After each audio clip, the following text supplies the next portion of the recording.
Hello everybody and welcome back to Cask and Point. Today we are doing a very fun blind of George T Stagg hazmats.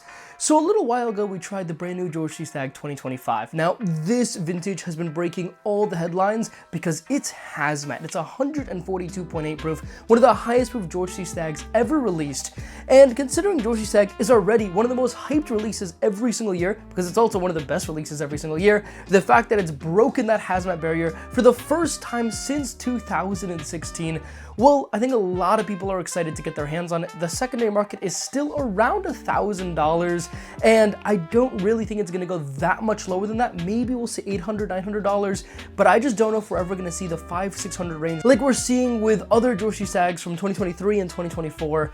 So we're gonna find out. But today we're gonna find out if it's truly a great release or if it's just one that has nice stats but is just nothing like those great George T Staggs of the 2005 through 2012 era when we had 8 straight hazmat GTSs, and many people look to those years as like just the truly some of the greatest whiskey of all time. Well, I have some here today, and we're going to be finding out if they can absolutely crush 2025 or if 2025 can hold its own. So let's look about what's in this blind here. So obviously we have 2025, 142.8 proof. We have the last hazmat. This is a 2016 144.1 proof, the second highest George T Stagg release ever after 2007, which I already did a review on, so go check that out if you haven't already. And then we have 3 others. So as a control, I put in 2020 here. I wanted to put in 2022, but I'm not gonna lie to you guys. I spent about half an hour looking for the sample and I just couldn't find it. So it might be the case that I just finished it off like a year ago, and I've been claiming in the last few weeks that I have every single George T Stagg sample, and I'm missing that one. It's possible I'm missing that one. It's possible I'm gonna find, I don't know. But I put 2020, it's pretty similar. It's also one of the greater ones from the last few years, so I thought it would be a good control. And then we have 2 epic ones. We have 2009 and 2011. 2011 is the oldest GTS ever at 18 years old. Those are both hazmats. Those are both golden era. Those are both consistently in people's like top 5 GTS of all time. So this is going to be a fun blind here. It's not every day we get to treat ourselves to 5 amazing George T Stagg releases, 4 of which are hazmat, 2 of which are the old hazmat era, 1 of which is this, kind of middle ground hazmat that's a bit weird, 144 proof, and then, of course, the great 2025. So let's get into it here. Let's have some fun. So class number 1 here. An overwhelming amount of cherry in the beginning here. Now, those older GTS tend to have a little bit of a dusty funk to them. I will say, I'm not really getting that on this, but it would be hard to make guesses here. I've tried a lot of GTS. I haven't tried all the GTS. I'm not that familiar with these different vintages, so I'm not going to take too many guesses here. Though I always say that and then I take guesses, so I don't know, we'll see. I will note this bottle was obviously fresh a week ago, if you guys remember from my GTS 2025 video. I did crack it, I poured a little bit out, I let it aerate for the last few days, so it shouldn't have the normal issues of like a neck pour. I think it's pretty aired out now. And obviously, this has been aired out for about a week or 2, so. All right, and this is a ton of cherry on it, definitely getting a little bit of pepper, a ton of rich oak. Wow, and tons of pepper, tons of cherry. Not really getting a dusty funk on it though, so I don't think it's like an 09 or 11, but who knows. Okay, very good. Definitely a bit hot. Let's take a sip.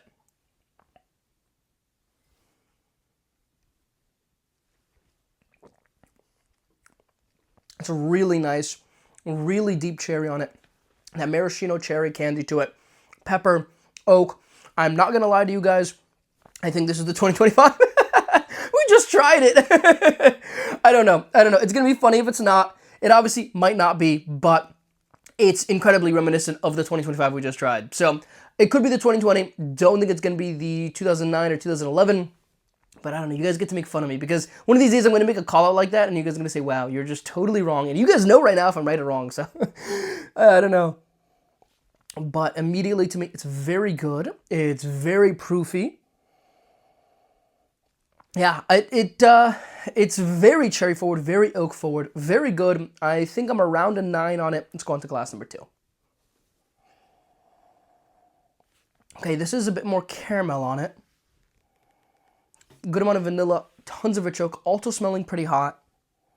I mean, I guess we're drinking 4 hazmats and then like a 130 proof, so everything is going to smell hot. As I get into there though, I'm not getting a ton of dusty funk. Thinking this is probably 2016 or 2020.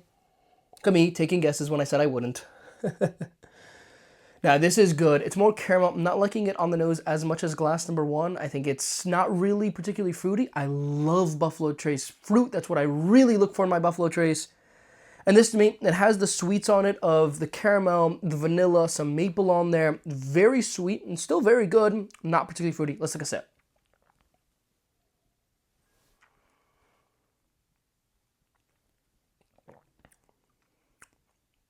And on the palate, it's oaky.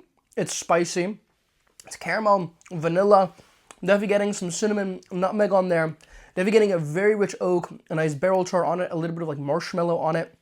It's really good. I'm thinking I'm liking glass number one a little bit more though. I think glass number one is definitely, and I really like the cherry on glass number one. I think glass number one has a little bit more potency. I think the finish is a little bit longer. I think that finish is more medium to long length. And, you know, it's funny because there's going to be winners and losers in this blind. The cheapest bottle that we're looking at right now is about $700 with that 2020. And then everything else, I mean, the 2025 is about $1,000 right now. The 2016 is about $1,500. And then 2009 and 2011 are both somewhere between $1,500 and $1,800 depending on when you look. So these are not cheap bottles at all. Obviously, there has to be winners and losers, but all of these so far have been very, very good. At least around a 9 for both of those. I think I'm at around a 9 for glass number one. And maybe like an 8.7, 8.8 for glass number two, but these things change. Let's go on to glass number 3. Okay, now that has some dusty funk to it. Nice, rich oakiness, like that kind of dust note on it. Deep cherry. I will say it's still smelling pretty hot. So, you know, you could convince me that this isn't one of those older GTSs. And my hot take that I like to say is that I do think older GTS, older William LaRue, stuff like that, can be classified as dusties because you're looking at, you know, like 2011, for example, as an 18-year that would have been distilled in 1993. So 1993 distilled whiskey, it's kind of borderline dusty for me. For me, I would say something bottled before 2000 would be a dusty. Maybe that's a little bit loose, but like in early 1990s blends, I don't think anybody disputes that that's a dusty bottle. And so if I say it's distilled in 1993, it's kind of borderline, even if that means that it ends up being released in 2011, because that's 18 years later. So I don't know, it's tough, it's tough. It's like a borderline dusty to me. Except no idea if this is actually that, but it's very good, very deep on it. Hey, let's take a sip.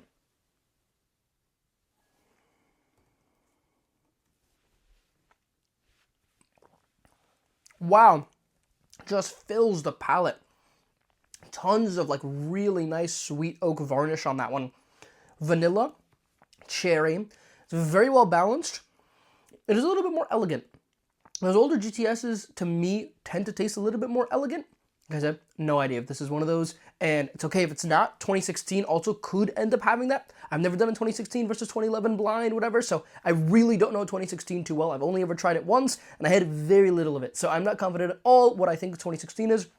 But that also would have been distilled like right around 2000, so, you know, it's also like, it's not a dusty, but I don't know. I wouldn't be surprised if it had a little bit of dusty funk on it.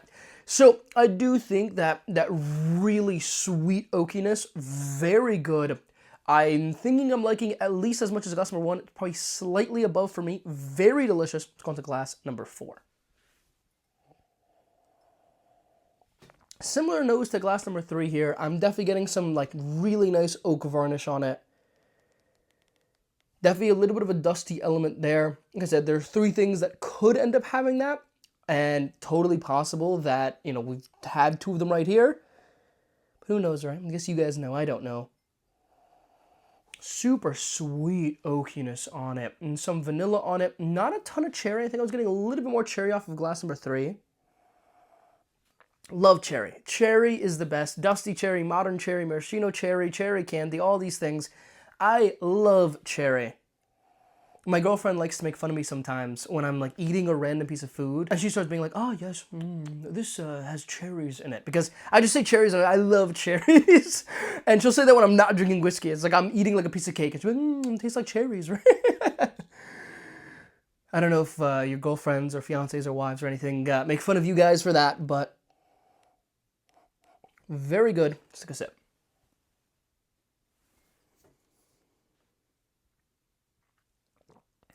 Super viscous, super rich. Really liking glass 3 and 4. It's a little more elegant, it's a little more elevated with that oakiness on it.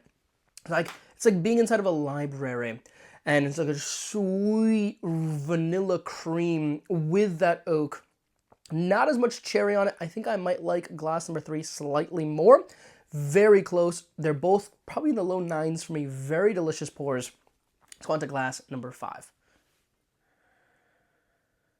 Okay, and this one to me, very oaky. Bit hot. Wow. Oh yeah. This one has the heat. I would be surprised if this one wasn't one of the hazmats. It doesn't have as much dusty characteristics as I think I got off glass 3 and 4, but it's a little bit, you know, the oak is a little bit interesting on it.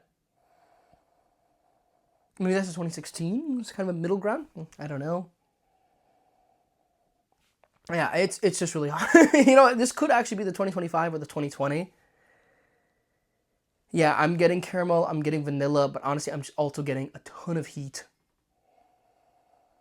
It's good, it's peppery, it's sweet, not particularly fruity. Like I said, I love my fruit. Let's take a sip.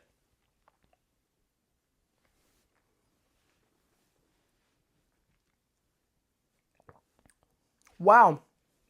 Oh my God. That's really good. It's not fruity.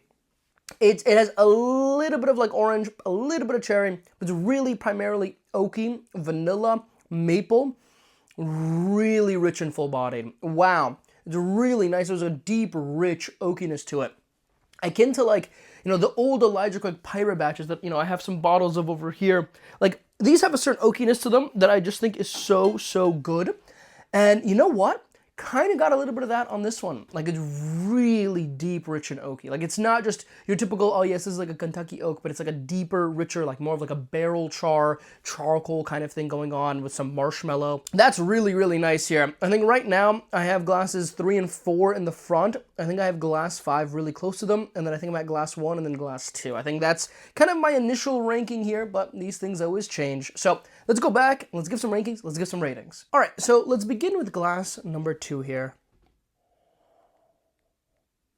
Yeah, I don't know. I'm a bit confused on what these are, and you know, I love guessing in blinds. I love trying to figure things out. At the same time, it's kind of fun to do a blind where I'm just not familiar with the whiskeys. And you know, I love my GTS. I've had a lot of GTS, but yeah, I don't know. This one's caramel. It's vanilla. It's a bit simpler. Just don't like it as much. And hey, hopefully that's a 2016. You know what? And that means that we don't need to waste $1,500 on that bottle. It's really good though. It's definitely smelling hot, but not as hot as I've gotten on some of these. I'm digging for the fruit, and I'm just not getting a ton of fruit on it. A little bit of orange, a little bit of cherry, but really this is a primarily like caramel, maple, vanilla, oak kind of structure on it. Honestly, pretty similar to this glass number 5 here, except I think glass number 5 just did it better. So, I don't know. Let's take a sip here.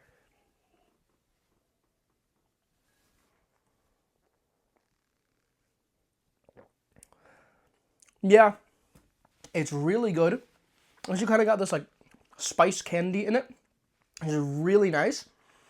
Definitely have a ton of oak on it. Vanilla, caramel, maple, maybe even a little bit of honey on that one. Really nice. And then definitely got the spices on it. You got the cinnamon, you got the nutmeg. And that kind of spice candy, it's like a really strong like cinnamon sugar kind of note on it. Bit hard to describe. It's very good. I think I actually get a little bit of that off of like 2023. So for those that are familiar with 2023, I think that one is comparable to that. I think it's really good. I'm going to go and rate that an 8.8. An 8.8 is fair on this one. Very good. I think we have better here. Let's mix it up here. Let's go back to glass number 5. Like I said, I think glass 2 and 5 probably pretty similar flavor profiles. Although going back to this is opening up to a little bit more cherry. Tons of oak. And it's hot. This one, whatever this one is, I think this one has to be one of the hazmats. Could be the 2025. That wouldn't surprise me either. Because, you know, I'm getting some pepper, some oak, some cherry. but I am getting a nice vanilla, a nice maple. And, you know, on the first time going around the 2025, I wasn't getting a ton of vanilla or maple or anything like that. I was really just getting oak, cherry, pepper. That was really it for me. And those were really rich notes, and I really liked it. I still rated it a 9.0. So it's possible that it's just opened up more. Because like I said in that video, that was a total fresh crack. It's no longer a fresh crack. It's really nice though. Let's take a sip.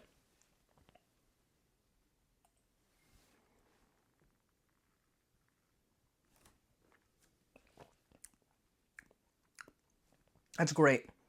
That's great. I'd be surprised if it was one of the dusty ones, like dusty ones. That's really good. Really deep cherry candy on it that I didn't get that first time around. Definitely has some vanilla, some oak on it. Definitely leaning a little bit away from the fruit, more to the other sweets of the vanilla maple kind of realm. But it did start getting into that cherry on the second sip. So you start getting all the different sweets on it and all the oak on it. I mean, that to me is just an above average GTS. I mean, that's just like what I want to see out of a GTS. That's really nice. That's really nice. I am going to go ahead and rate that a 9.1. All right, let's go back to glass number 1 here.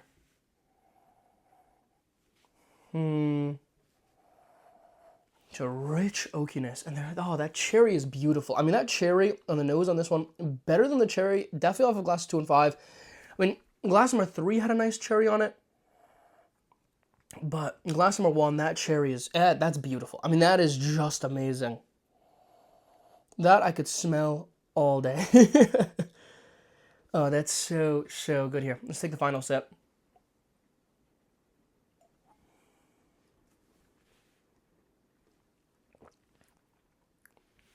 Tons of cherry. So much cherry. Tons of oak. Tons of pepper. Not a ton else. And that's the problem with it. I think it's crushing too in terms of like the depth of the notes. And there are two things, right? We talk about depth, we talk about complexity. To me, depth is how deep, rich, unique is that particular note, i.e. a cherry note. You could have like a very basic cherry note, or you could have like a deep maraschino candy kind of note on it. Or like for orange, for example, you know, you could have like basic orange rind or something like that, or you could have like an orange candy, like a really rich orange on it. That's depth. Complexity to me is how many notes am I pulling off? I mean, there are some crazy blends or finishes or all this stuff where I can get 15 notes off of that whiskey.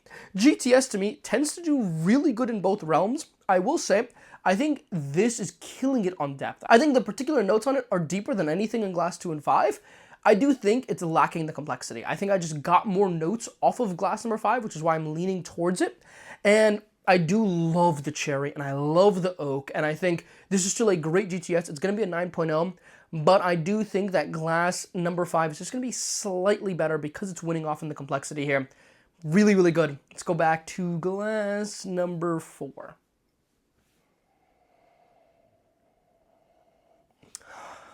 Kind of smells dusty. And I hope I'm wrong. Look, you know what? I take too many guesses and sometimes I'm wrong.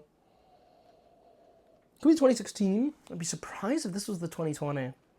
But I guess, you know what, it's been over a year since I've had 2020. I can barely recall what 2020 even tastes like, so this could be anything.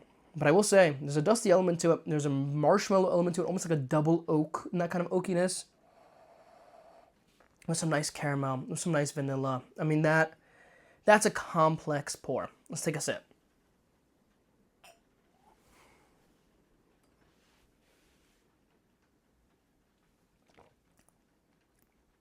See, this is why the side-by-sides are good. Because you know what? It has a really nice dusty element. It has a nice rich oakiness. Has a nice caramel. Has a really nice maple. Has some honey on it. Can I honestly say that it's that much better than what I got off of glass number 1 or glass number 5? No. It is slightly better. But honestly, I'm going to stick with a 9.1 on that one. I'm going to say it's slightly better than glass number 5. But I don't think it's a night and day difference. I think it's definitely slightly better. But I honestly really like the fruit on glass number 5, especially on that second go around. On the first and second go around on this glass number 4 here, I just haven't really gotten any fruit. I've gotten the other sweets, and those other sweets are good, and I really like the oak on this. But I don't know. I don't know. And you know what? I don't really know if it even had that much of a dusty element to it. So these three are close here. Yeah, I don't know. I'm a bit confused by it. I do think It's slightly better than glass number 5 here, but not by a whole lot. Let's go back to glass number 3. Oh. See, you can tell me glass number 4 here isn't one of the 09 or 11. I'll believe you.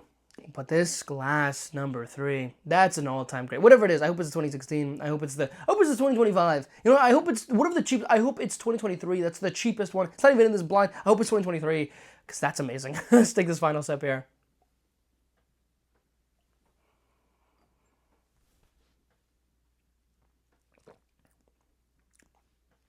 It's not even close, because you know what?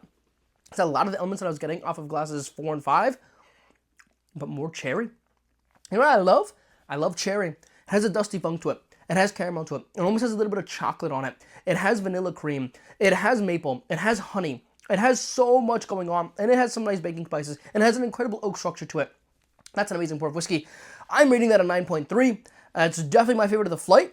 But all right, let's find out what we're having here. So in last place here with an 8.8, we have 2020. Yeah, all right. Not particularly surprising there. It's good. It's good, but it's, I don't know. It's, yeah. All right, so I thought this first glass was 2025. It's 2025. Okay. Yeah. Great depth on it. Really good depth on it. Complexity. Struggling in the complexity. All right. So I thought these two were probably the Dusties, and this is 2016 here. Let's find out if I was right. I was wrong. That's 2011. That's interesting. So 2016 here got in the top 2. Good for 2016 here. Wow. Okay. I was wrong. Feels kind of nice sometimes. Let's see. This is going to be, that's going to be the 2016. Huh, okay. And so our winner is 2009. 2009 is awesome. Yeah, that 2009 is a beast. A lot of people talk about 2009 as one of their favorite vintages, and I get why. I mean, that 2009 is something special. 2016 is also great. 2011 here is also great. 2020, slightly less great, still pretty great. 2025, honestly, you know what? It hung with these bottles. You know what? It was a different level than I think the 2020, the 2024 that we've seen. I think only 2022 would compete with it. I think for secondary value, assuming 2024 is worth $600, that one to me, I think is a fair $750, $800. I think it's not worth that much more of a premium, but it's definitely worth a little bit more of a premium. But it's hard to be DC. But look, I'll say 9.1's 9.0. All right, this wasn't a night and day difference. All right, if this bottle is gonna be $800 and those bottles are gonna be $1,500, you don't need those bottles. So yeah, all right. I think we learned a lot here. I think some of those old hazmats are absolutely special and absolutely divine. I think others, less special, less divine, still really good. But you know what? We'll have to do more experimentation on them. But anyways, I hope you guys had fun. And with that, I'll see you all in the next one.